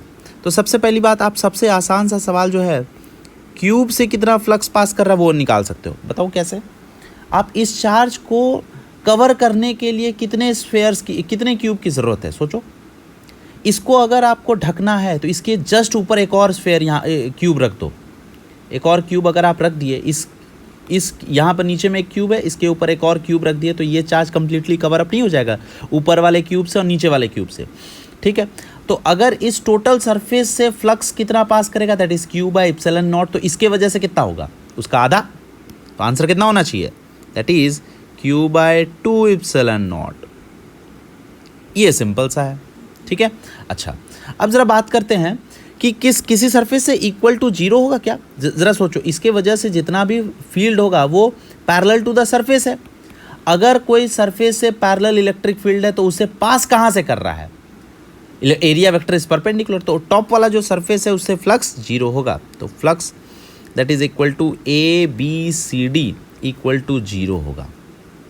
ओके, अच्छा, बाकी जो बचा, बाकी कौन कौन सा बच गया सोचो। इस चार्ज से इक्वली डिस्टेंस वाला कौन कौन सा फेस है? चारों दीवारें, एक लेफ्ट साइड, फ्रंट वाला, राइट साइड और बैक साइड, इस चार्ज से इक्वी डिस्टेंस है। ध्यान से देखो तो, है ना। तो मैं ये कह सकता हूँ कि जिससे जितना फ्लक्स इस चारों से पास करेगा सबके सब इक्वल फ्लक्स होंगे। तो आई can say that flux passing through ADEF must be equal to flux passing through ABGF must be equal to flux passing through BCHG must be equal to flux passing through CDEH। बस इतना ही हम conclusion कर सकते हैं कि चारों wall जो है, चारों दीवार से इक्वल फ्लक्स पास करेगा। बॉटम वाले से कितना होगा वो नहीं बता सकेंगे हम। टॉप वाले से 0, बॉटम वाले से अनइक्वल होगा, इसके बराबर तो नहीं होगा। तो हम अल्टीमेटली हम सिर्फ ये इक्वल प्रपोर्शन बता सकते हैं, लेकिन कितना होगा ये कैलकुलेट करना मुश्किल है। तो इसका आंसर इतना ही दूर तक हम करके छोड़ देंगे कि हाँ ये बराबर हो सकता है। बस टॉप वाले सरफेस से 0 होगा, नीचे वाले सरफेस से अगर आपको पता चल जाए तो आप मुझे बताना। फिलहाल मैं अगले वाले सवाल की ओर बढ़ता हूँ। फिर से अगला सवाल, मैंने क्यूब ले लिया और इस क्यूब के इस बार चार्ज को कहीं और रख दूंगा। यहाँ पे रख दिया, BC के सेंटर वाले लाइन पर चार्ज को रख दिया है। अब आप बताओ कि क्यूब से कितना फ्लक्स होगा और कौन से सरफेस से आप फ्लक्स निकाल सकते हो, किसके वजह से 0 होगा और किसके वजह से इक्वल होगा। फिर से आप सारे फेसेस से फिर से हम लोग नहीं निकाल सकते इस क्वेश्चन में भी, ठीक है। चलो सोच लिया, सॉल्यूशन बताऊं? ध्यान से देखो, मैं बोलूं कि अगर इस चार्ज को सराउंड करना है तो कितने ऐसे ऐसे क्यूब्स चाहिए अपने को जो ये चार्ज सराउंड हो जाएगा। एक यहाँ पर, एक इसके ऊपर में रख दो, एक इसके राइट साइड में रख दो और एक यहाँ पर रख दो। तो ये टोटल 4 क्यूब आप ले लो तो ये चार्ज सराउंड हो जाएगा। समझ में आया? तो अगर ये चार्ज सराउंड हो गया तो एक का कंट्रीब्यूशन कितना हुआ है? That is 1/4। क्लियर है? अच्छा, तो इसका मतलब टोटल क्यूब से अगर हम पास करें तो Q/4 एप्सिलॉन नॉट होना चाहिए। बोलो समझ में आ रहा है? तो इसका मतलब अपने को ये समझ में आया कि अगर चार्ज कॉर्नर में रखा हुआ है रहे तो 1/8 कंट्रीब्यूशन है, अगर फेस के सेंटर पे रखा रहे तो हाफ कंट्रीब्यूशन है, और अगर एज पे रखा रहे तो 1/4 कंट्रीब्यूशन है। यही 3 पॉसिबिलिटी है और क्या, है ना? ठीक है। अच्छा, किसके किसके वजह से इक्वल टू 0 होगा? ज़रा सोचो, इलेक्ट्रिक फील्ड अगर हम हॉरिजॉन्टल बात करें तो टॉप वाला सरफेस से इलेक्ट्रिक फील्ड हॉरिजॉन्टल रहेगा और सरफेस से भी पास कर रहा है तो उसके वजह से 0, प्लस राइट साइड वाला जो सरफेस है, ये वाला राइट साइड वाला सरफेस, उससे भी तो इलेक्ट्रिक फील्ड ऐसा होगा, है ना? तो इसके वजह से इक्वल टू 0 होगा। तो आप लिख दो यहाँ पर, flux through ABCD must be equal to flux through BCGF must be equal to 0। इससे तो 0 है because electric field is perpendicular to area vector, कह सकते हैं। या फिर आप बोल सकते हो कि सरफेस से ही पास कर रहा है। अगर सरफेस से ही पास करेगा तो फ्लक्स 0 हो जाएगा। अच्छा, और ये चार्ज कौन कौन से फेस से इक्वी डिस्टेंस है? सोचो, अगर हम इक्वी डिस्टेंस की बात करें तो ये हो गया हमारा फ्रंट सरफेस और ये हो गया बैक सरफेस। तो फ्रंट वाले सरफेस और बैक वाले सरफेस से ये इक्वल डिस्टेंस है, ठीक है। तो इन दोनों से फ्लक्स बराबर होंगे। इमेजिन करो अच्छे से, तो flux passing through ABFE front वाला सरफेस और पीछे वाला सरफेस कौन सा है? That is flux passing through CDHG, है ना? इन दोनों से फ्लक्स इक्वल होंगे। और जो लेफ्ट वाला सरफेस है, ये लेफ्ट वाला सरफेस और बॉटम वाला सरफेस, देखो ये चार्ज उतना ही इक्वी डिस्टेंस है, ये फेस तो इक्वी डिस्टेंस है। ये वाला फेस इस चार्ज से और ये वाला फेस इस चार्ज से इक्वल डिस्टेंस है, तो इससे भी इक्वल चार्जेस जाएंगे, इक्वल फ्लक्स होगा। तो हम कह सकते हैं कि flux passing through AEHD must be equal to flux passing through HGFE, ये बराबर होगा। क्या आपको एनालाइज हो पा रहा है? कमेंट सेक्शन में ज़रूर बताना कि कौन सा मिस्टेक हो रहा है, क्या कहीं पर मिस्टेक है। तो अब मैंने यहाँ पर इस क्यूब के एक लाइन से पास करते हुए एक इनफाइनाइट लाइन चार्ज रख दिया है, ठीक है। ए लाइन से पास करते हुए एक इनफाइनाइट लाइन चार्ज है और इस क्यूब का डायमेंशन ए है। So you need to find out the flux passing through the cube. इस क्यूब से कितना फ्लक्स पास कर रहा है and each face of the cube. जल्दी से सोच के बताओ कितना होने वाला है। आई होप आपका अटेम्प्ट हो गया होगा। चलिए सॉल्व करते हैं। तो सबसे पहली बात मुझे ये बताओ कि इस क्यूब से कितना चार्ज एनक्लोज्ड है। क्या ये वाला चार्जेस की वजह से जो बाहर है उसके वजह से कुछ फ्लक्स हो सकता है? बिल्कुल नहीं, बाहर वाले की वजह से कुछ भी नहीं हो सकता। जो भी चार्ज इस क्यूब से शेयरिंग हो रहा है वही ना होगा। और हम ये चीज़ जानते थे, यहाँ पर एक चार्ज रखा था, उसका इस क्यूब के साथ शेयरिंग देखा था तो Q/4 था। तो अपने को यहाँ पर चार्ज पहले बेसिकली निकाल लो। That is how much is the charge enclosed. Charge enclosed क्या लिखोगे? That is lambda times of A is the total charge present on the line AE divided by 4। 1/4 is the charge enclose through the cube. बोलो clear है? ये चीज पता चल गया। तो क्यूब से flux passing through cube that is lambda A/4 epsilon naught. Simple, बड़ा मजेदार था। अच्छा, अब जरा गौर करना, ईच फेसेस के बारे में बात करेंगे। तो इलेक्ट्रिक फील्ड का डायरेक्शन आपको पता है, डायरेक्शन इज इस तरह से, ऐसा है, परपेंडिकुलर टू द वायर, ऐसा। तो अब ज़रा सोचो कि टॉप वाले सरफेस से क्या मैं इलेक्ट्रिक फील्ड का डायरेक्शन की बात करूं तो देखो ना, सरफेस को टच करके भी निकल जाएगा। आर पार तो हो नहीं सकता है, टच करके निकलेगा। और बॉटम वाले सरफेस जो है उससे भी टच करके निकलेगा। तो ये वाला तो क्या होगा? 0। टॉप वाला सरफेस भी 0। फ्रंट वाला सरफेस जो ये देखो इससे भी पास करेगा और ये पास नहीं कर सकता, टच करके निकलेगा। और लेफ्ट वाला सरफेस जो है ADEH इससे भी टच करके निकलेगा, सरफेस से टच करके, ठीक है। तो इन सब से फ्लक्स कितना होना चाहिए? 0 होना चाहिए। तो कौन कौन सा सरफेस लिख दो? दैट इज ADHE लेफ्ट वाला सरफेस, टॉप वाला सरफेस ABCD, फ्रंट वाला सरफेस दैट इज ABFE और बॉटम वाला सरफेस EFGH। इतने से फ्लक्स जो है वो 0 होगा। बाकी बचा देखो, इस लाइन से ये पीछे वाला सरफेस और ये राइट साइड वाला सरफेस दोनों के दोनों इक्वी डिस्टेंस है, देखो, है ना। अगर इक्वी डिस्टेंस है तो इक्वल फ्लक्स होगा और ये क्यूब का टोटल फ्लक्स का बंटवारा भी होगा, ठीक है। तो फटाफट लिख डालो, that is flux is equal to flux DCGH is equal to flux passing through BCGF is equal to cube का फ्लक्स का आधा, that is lambda A/8 epsilon naught. ये आंसर होगा। बोलो समझ में आया? ज़्यादा टफ तो नहीं था। आई होप आप बहुत अच्छे से समझ रहे होंगे, ठीक है।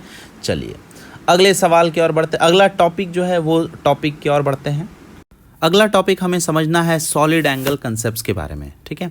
तो सॉलिड एंगल समझने के लिए सबसे पहले हमें प्लेन एंगल समझना ज़रूरी है। मतलब मान लो एक सर्कल का मैंने आर्क ले लिया, एक सर्कल का आर्क ले लिया, तो ये एक 2D फिगर है ना। तो इसका सेंटर यहाँ पर होगा, दिस इज़ आवर सेंटर, और ये आर्क जो है वो इस कुछ एंगल बना रहा होगा थीटा, है ना। और ये रेडियस आर्क है, radius is R and AB is the arc length. Okay, so we will define that theta, this plane angle, this theta to be the plane angle is arc length upon radius. ये अपने को पता है, ठीक है। उसी तरीके का सॉलिड एंगल जब होगा, यानी कि हम यहाँ पर ये जो आर्क लेंथ बनाए, कैसे बनाए हैं, एक सर्कल को कट कर दिए तो आर्क मिल गया। उसी तरीके से अगर मान लो एक 2D फिगर को आपने कट किया तो 1D फिगर मिल गया एक तरह का, है ना। तो ये नॉट 1D फिगर, ये भी 2D ही है। तो बेसिकली आपको अगर मान लो स्फेयर को हम कहीं कट कर दे रहे हैं, स्फेयर को सपोज करो दिस इज़ आवर स्फेयर, ठीक है। तो इसको हम यहाँ से ऐसे खचाक कट कर दिए ऊपर से नीचे तक, ठीक। तो ये अगर आप स्फेयर मिला तो आपको ये वाला कर्व्ड एरिया फिर से सेंटर पे कहीं ना कहीं ये कोन टाइप का बनाएगा, दिस इज सेंटर C, और ये कोन बना लेगा। तो ये जो कोन है, ये कोन कितना एंगल सबटेंड कर रहा है एट द सेंटर, वो एक 3D फिगर है ना। तो बेसिकली ये 3D फिगर इस टाइप का वो ओम लेटर से हम लोग डिनोट करते हैं। ठीक है, तो ये जो ओम है इसी को सॉलिड एंगल कहा गया है। This is our solid angle and this is equal to, जैसे वहाँ पे आर्क लेंथ था, यहाँ पर भी surface area divided by are square होगा। Surface area divided by are square, और यही सॉलिड एंगल है। This is our solid angle. Okay, अच्छा, तो अब ये जो सॉलिड एंगल है इसके बारे में बात करें तो ज़रा सोचो, ये वाला जो प्लेन एंगल है ये पूरा एंगल कितना होता है? जब आप एक सर्कल में घूम जाओगे तो theta is 2 pi, theta is perimeter जो है आप 2 pi are divide by are कर देते हो पूरा सर्कल। तो complete circle, for complete circle theta is 2 pi complete. ठीक है, ये चीज़ अपने को पता है। उसी तरीके से फॉर कंप्लीट स्फेयर ओम कह सकते हो, फॉर कंप्लीट स्फेयर ये होगा, सरफेस एरिया हो जाएगा 4 pi are square divided by are square, तो आर स्क्वायर काट दिया तो 4 पाई इज द, यानी कि सॉलिड एंगल जो यहाँ से यहाँ पूरा आपको अगर लेना है एक कंप्लीट स्फेयर को जो सराउंड करता है ना, तो ये पूरा का पूरा 4 पाई होगा। ठीक है, तो आपके लिए ये फॉर्मूला एक याद रखना है, और कंप्लीट स्फेयर के लिए 4 pi is the solid angle, जैसे कंप्लीट सर्कल के लिए प्लेन एंगल 2 पाई होता है वैसा ही। अब मुझे ये बात करना है कि ये जो सॉलिड एंगल है और प्लेन एंगल है इसके बीच में क्या रिलेशन आता है उसके बारे में ध्यान देना। तो वापस से मैंने एक सेक्शन ऑफ स्फेयर ले लिया है। यहाँ पर ये एक बहुत बड़ा स्फेयर था, उस स्फेयर को मैंने बीचों बीच कट कर दिया। तो ये जो सेक्शन ऑफ ए स्फेयर है ये सेंटर पे कोन की तरह सबटेंड करेगा, तो उसके लिए जो सॉलिड एंगल है और जो प्लेन एंगल होगा यहाँ से अगर आप एक्सिस को बना दिए, ठीक है, तो ये वाला जो एंगल है जिसको हम लोग सेमी वर्टिकल एंगल बोलेंगे थीटा। ओके, और ये थीटा और ये जो सॉलिड एंगल ये जो है यहाँ पर हो रहा है, दिस इज सॉलिड एंगल ओम, है ना। तो थीटा और ओम के बीच में मुझे रिलेशन फाइंड आउट करना है, तो कितना होना चाहिए? That must be equal to, इसका रिलेशन वैसे तो आप याद कर सकते हो या फिर आप निकालते हैं, चलो आज हम निकालने वाले हैं। तो कितना होने वाला है, क्या करेंगे ध्यान से देखना। तो हम लोगों को बेसिकली ये वाला जो सरफेस एरिया है ना, ये वाला एरिया वो निकालना है, क्योंकि फॉर्मूला जो ओम का आप लिखोगे, ओम इज इक्वल टू क्या लिखने वाले, that is area by are square, यही होता है।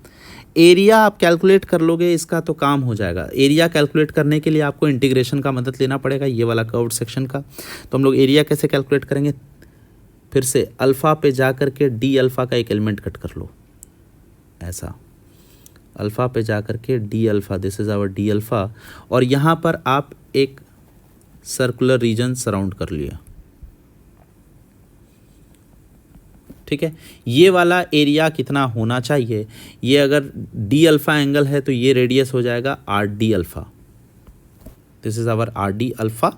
ठीक है, और ये जो हाइट होगा वो कितना होगा, ये हाइट ये होना चाहिए R sine alpha, since this is radius R, तो आर साइन अल्फ़ा होना चाहिए। तो एरिया आप जब लिखोगे तो डी ए छोटा सा एरिया, पेरीमीटर हो जाएगा कितना, that is 2 pi R sine alpha into R D alpha thickness, तो ये स्ट्रिप का एरिया मिल जाएगा। और ऐसे ऐसे को इंटीग्रेट कर देंगे, कहाँ से कहाँ तक सर इंटीग्रेट करना है, तो अल्फ़ा का लिमिट आपको पुट करना पड़ेगा, तो कहाँ से कहाँ तक करोगे, दैट इज़ 0 से लेकर के थीटा तक आप इंटीग्रेट कर दो तो आपका आंसर मिल जाना चाहिए। So this would be equal to 2 pi are square, तो बाहर निकाल दिया। ठीक है, साइन अल्फ़ा का इंटीग्रेशन होता है क्या, minus cos alpha, and limit put कर दिया 0 से लेकर के थीटा तक, तो आपको आया 2 pi are square 1 minus cos theta, 1 minus cos theta. तो ये एरिया है शेडेड रीजन का। ठीक है, तो ओम का वैल्यू कितना आ जाता है, that is a by are square, so this is r square से डिवाइड कर दोगे तो 2 पाई 1 माइनस कॉस थीटा हो जाएगा। ये रिलेशन आपको याद होना चाहिए, याद होना चाहिए। ठीक है, this is the, what is this relation between solid angle and plane angle. अब सर अचानक से आपने ये सॉलिड एंगल क्यों पढ़ा दिया, कुछ काम है क्या? ऑब्वियस सी बात है, टाइम वेस्ट तो नहीं करने वाले हैं, काम तो होगा। ठीक है, तो देखना इसका गॉस लॉ में किस तरह से काम आता है वो ध्यान देते हैं। अगला हेडिंग है हमारे पास flux passing through spherical section due to a point charge. एक पॉइंट चार्ज की वजह से किसी स्फेरिकल सेक्शन में कितना फ्लक्स पास कर रहा है, या आपसे ये भी पूछा जा सकता है कि किसी पॉइंट चार्ज की वजह से किसी डिस्क पे कितना फ्लक्स पास कर रहा है। You need to calculate those things. So यहाँ पर देखो, मैंने एक पॉइंट चार्ज ले लिया है और उस पॉइंट चार्ज को कहाँ रख दिया? उसके सेंटर पे, यहाँ पर रख दिया। This is a point charge, okay. और आपसे बोला जा रहा है कि इस डिस्क से कितना होगा इलेक्ट्रिक फील्ड पास करने वाला है, ओके, विच इज प्लेस्ड, ये एंगल थीटा आपको दिया हुआ है, ये भी एंगल थीटा और ये भी एंगल थीटा दिया हुआ है। ठीक है, तो आप इसके डायमेंशन पे पास करा सकते हो, या फिर आपसे ये भी पूछा जा सकता है कि ये जो स्फेरिकल सेक्शन है, this is the spherical section, इससे कितना पास कर रहा है। ये जो स्फेरिकल सेक्शन यहाँ पर, तो बेसिकली इस पॉइंट चार्ज के वजह से आपको ये वाले डिस्क से फ्लक्स कितना पास करना है। ये वाला डिस्क का नाम हम बोल देते हैं आपके लिए, दिस इज 1, ये 1 है, और जो ये ब्लू कलर वाला है वो 2 है ना, कर्व्ड सरफेस। तो 1 से जितना भी फ्लक्स पास करेगा उतना ही 2 से फ्लक्स पास करेगा। तो डिस्क से जितना फ्लक्स होगा उतना ही स्फेयर के सेक्शन से, स्फेरिकल सेक्शन से फ्लक्स पास करने वाला है। तो हमें ये कैलकुलेट करना है इस पॉइंट चार्ज क्यू की वजह से कितना होगा। तो हम लोग क्या करने वाले हैं, ध्यान से देखना। अगर मैं आपको बोलूँ कि ये कंप्लीट स्फेयर से, इस कंप्लीट स्फेयर में चार्ज सेंटर पर रखा हुआ है, तो हर जगह पर इक्वल फ्लक्स होना चाहिए। तो उसके वजह से फ्लक्स हम यहाँ पर लिखने वाले हैं, that is flux through the sphere can be written as q by epsilon naught, right? अच्छा, what is the flux per unit area? Flux per unit area that is equal to पूरा area, कितने area में ये जो flux है वो distributed है पूरा स्फेयर में, तो स्फेयर के यूनिट एरिया में कितना डिस्ट्रीब्यूटेड है, that is q bye epsilon naught, और 4 पाई r स्क्वायर से डिवाइड मार दिए, तो ये एरिया से हम लोग डिवाइड मार दिए, ओके। अच्छा, so what is the flux through the shaded region? Flux through shaded region that is 1, और you can also say flux through shaded region 2, दोनों से इक्वल फ्लक्स पास करेगा। That will be equal to, आप क्या करने वाले हो, तो यूनिट एरिया का आपको फ्लक्स मिल गया है, तो ये वाला एरिया आप 2 से अगर आपको निकालना है, 2 वाले रीजन से, है ना, तो 2 वाला रीजन से निकालना है, तो आप 2 वाला रीजन का एरिया मल्टीप्लाई कर दोगे, तो एरिया कितना होता है, एरिया ऑफ 2 वाले रीजन का, कर्व्ड सेक्शन का, तो वो होना चाहिए ओम इंटू आर स्क्वायर। ओम का वैल्यू था 2 pi into 1 minus cos theta into R square, this is the area. So we need to multiply this area. तो यहाँ पर flux through 2 will be equal to, आप लिखने वाले हो Q by 4 pi are square into epsilon naught into area हो जाएगा 2 pi are square into 1 minus cos theta. तो ये यहाँ से ये चीज़ काट दिया जाए 2 टाइम्स, तो फाइनली आंसर जो आया that is flux 2 which is also equal to flux 1 which is equal to Q by 2 epsilon naught 1 minus cos theta. और ये वैल्यू आपको याद होना चाहिए, डिस्क से कितना पास कर रहा है यही है, या कर्व्ड सेक्शन से कितना पास कर रहा है यही है, ओके। तो अगर मान लो आपको एक डिस्क दिया रहता और उस डिस्क से सेंटर से x डिस्टेंस ऊपर एक चार्ज रखा हुआ है, तो इस चार्ज की वजह से इस डिस्क से कितना फ्लक्स पास करने वाला है, तो हम लोग अभी फॉर्मूला देखें, flux passing through the disc will be equal to, क्या लिखोगे, Q by 2 epsilon naught 1 minus cos theta, where cos theta is the angle made from the axis to the periphery, है ना, ये वाला एंगल थीटा हो जाएगा। आप बता सकते हो कि हाइपोटेन्यूज कितना होगा, that is root over of r square plus x square, okay. So flux will be equal to Q by 2 epsilon naught 1 minus cos theta will be equal to x by root over of r square plus x square. This is the flux passing through the disc. I hope आपको ये formula अच्छे से समझ में आ रहा होगा और आप ये फॉर्मूला मेमोराइज कर लीजिए, बहुत अच्छा फॉर्मूला है, ओके। एक एडवांस लेवल का क्वेश्चन करने वाले हैं, मेंस वाले या नीट वाले इस सवाल को छोड़ के जा सकते हैं, ठीक है। तो ये वाला क्वेश्चन बहुत ही बेहतरीन है। यहाँ पर क्या है कि मैंने दो चार्जेस ले लिए हैं, Q1 और Q2, ऑपोजिट साइन के हैं और अलग अलग मैग्नीट्यूड का है। Q1 जाहिर सी बात है यहाँ से फील्ड इस तरह से बाहर निकलेगा।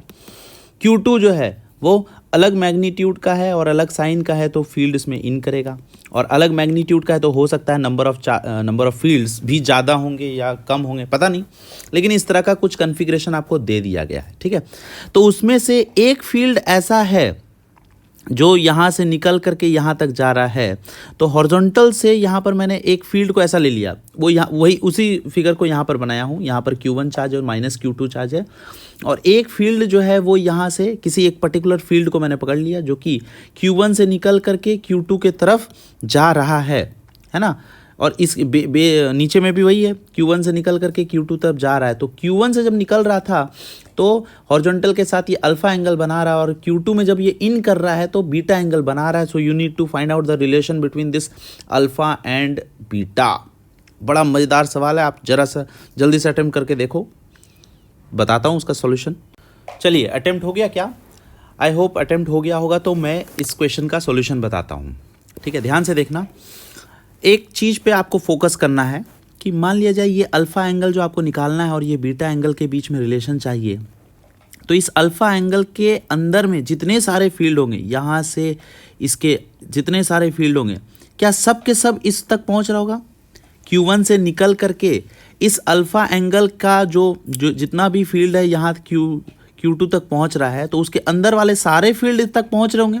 तो आप बता सकते हो कि ये Q1 से अल्फ़ा एंगल के अंडर में जितना भी चार्ज, जितना भी फ्लक्स निकल रहा था, और बीटा एंगल के अंदर में जितना फ्लक्स निकल रहा था, क्या ये दोनों फ्लक्स बराबर होंगे? यहाँ से यहाँ सारे फील्ड निकलने वाले सब यहाँ तक पहुँचना चाहिए। ओके, तो हम ये चीज़ लिख सकते हैं, ध्यान से देखो तो, कि number of field lines emerges from Q1 under angle alpha, alpha angle के अंडर में जितना फील्ड लाइन्स एमर्ज कर रहा है, and that will be equal to number of field line terminates at minus Q2 under beta. यहां से यहां पहुंच रहा है सब के सब। तो यानी कि बेसिकली आपको फ्लक्स अंडर एंगल अल्फा 1 निकाल चुके हैं ना, ये चीज जानते हैं। किसी एंगल के थ्रू हम लोग फ्लक्स निकालना सीख चुके थे पिछले वाले सवाल में। दैट इज इक्वल टू, क्या लिखोगे, Q1 by 2 epsilon naught into 1 minus cos alpha, और यहाँ पर Q1 का मैग्नीट्यूड पार्ट आप ले लो, ठीक है। That will be equal to Q2 by 2 epsilon naught 1 minus cos beta. देखो तो, अभी तो ये फॉर्मूला सिखाया था मैंने आपको, ओके, है ना। तो बस ये दोनों हमने बराबर कर दिया। तो यहाँ से 2 एप्सिलॉन नॉट काट दिया। Q1 1 माइनस कॉस अल्फा का कितना हो जाएगा, that is 2 sine square alpha by 2 is equal to Q2 into 2 sine square beta by 2। तो यहाँ से ये और ये काट दिया। तो फाइनली हम लोग लिख सकते हैं कि sine beta by 2 must be equal to Q1 by Q2 into sine alpha by 2 का under root with modulus sine, with modulus, negative नहीं होना चाहिए, मैग्नीट्यूड बराबर कर सकते हैं। तो दिस इज द रिलेशन। बोलो, समझ में आ रहा है आपको, है ना। तो इसका मतलब कभी कभी सवालों में ऐसा होगा कि आपको एक एंगल दे दिया जाएगा और बोलेगा कि आप दूसरा एंगल निकाल लो। इस क्वेश्चन के थ्रू ये क्वेश्चन में आपको कह दिया जाएगा, मान लो 60 डिग्री से ये दोनों चार्जेस दिया हुआ है, कितना, -2 माइक्रोकुलम और +3 माइक्रोकुलम, दोनों चार्जेस दे दिया जाएगा मान लो, और एक से फील्ड निकलेगा और दूसरे में पहुंच रहा है, और एक एंगल मान लो दिया हुआ है 60 डिग्री। तो बोले जाएगा बताओ इस बीटा एंगल कितना होगा, ये कितने एंगल से इसको पहुंच रहा होगा। तो ऐसे सवाल पूछे जा सकते हैं एडवांस लेवल के लिए। तो आपको ये ध्यान रखना, ये फॉर्मूला आपके काम का है, ओके। आप इसको याद कर ले तो ज़्यादा अच्छा होगा, ओके। तो आज की सेवा हम लोग इस सवाल के थ्रू समाप्त करते हैं। आज हमने बहुत कुछ पढ़ लिया, फ्लक्स के बारे में पढ़ लिया, गॉस लॉ के बारे में पढ़ा, गॉस लॉ का बेसिक इन्फॉर्मेशन पढ़ा है। अभी भी गॉस लॉ के ऊपर बहुत सारे ढेरों सारे सवाल हैं, तो हम लोग अगले दिन एप्लीकेशन ऑफ गॉस लॉ से कंटिन्यू करेंगे। और आपको ये वीडियो अगर पसंद आया है तो एक लाइक बटन ज़रूर दबा दें और अपने दोस्तों के साथ शेयर करें। तब तक के लिए अलविदा, बाय बाय, मिलते हैं